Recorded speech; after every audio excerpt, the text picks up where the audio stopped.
As camelias encherán de beleza e de cor a cidade de Pontevedra esta fin de semana, porque chega ao recinto feiral a 55ª edición do concurso Exposición da Camelia, un evento que cada ano atrae a máis persoas e que contará con 60 expositores.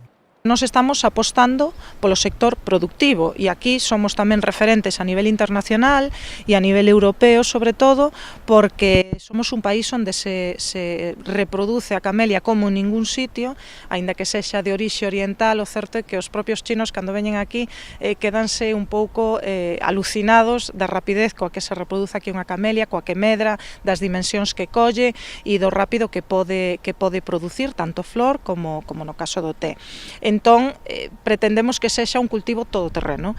A camelia xa se coñece como a flor de Galicia, pero a Deputación quere que se converta nun dos cultivos esenciais deste país e que esta exposición faga que Pontevedra sexa un referente a nivel mundial neste sector. Nós temos que pechar as datas da exposición o ano antes con moitos meses de antelación, precisamente porque hai operadores turísticos que están pendientes destas datas para poder traer grupos. Xa temos confirmados que virá algún grupo de Alemanha, algún francés, inglés e sobre todo xente de Portugal. En Portugal tamén ten bastante tirón a camelia, nós temos estado en Porto de feito e participamos ali en exposicións e xa temos confirmados. Entón, pois sí que é un punto de tirón turístico importante.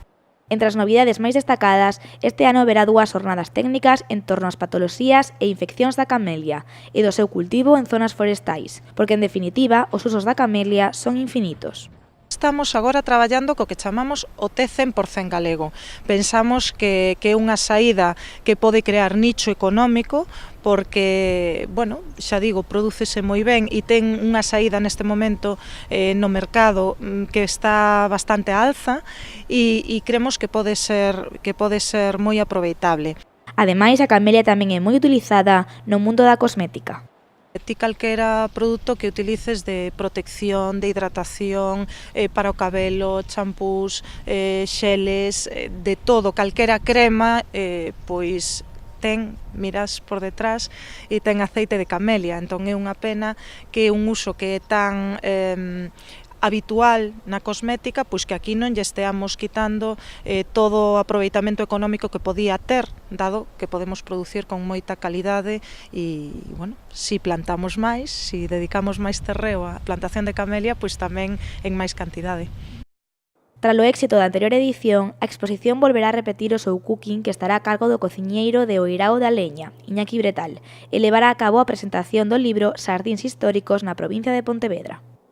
Eu convido a todo o mundo a que se achegue porque seguro que se vai a levar moitas sorpresas, seguro que vai haber unha flor maravillosa e se vai a levar sorpresas tamén de contidos, coñecer un pouco máis, aproximarse a camelia e incluso temos sorpresa en canto aos premios, así que convido a xente a que vai ali porque imos a dar algún premio que outro que vai a chamar a atención. A Deputación de Pontevedra espera superar todas as expectativas e que este concurso supere a 7.000 visitantes que se achegaron ata o recinto feiral na última edición.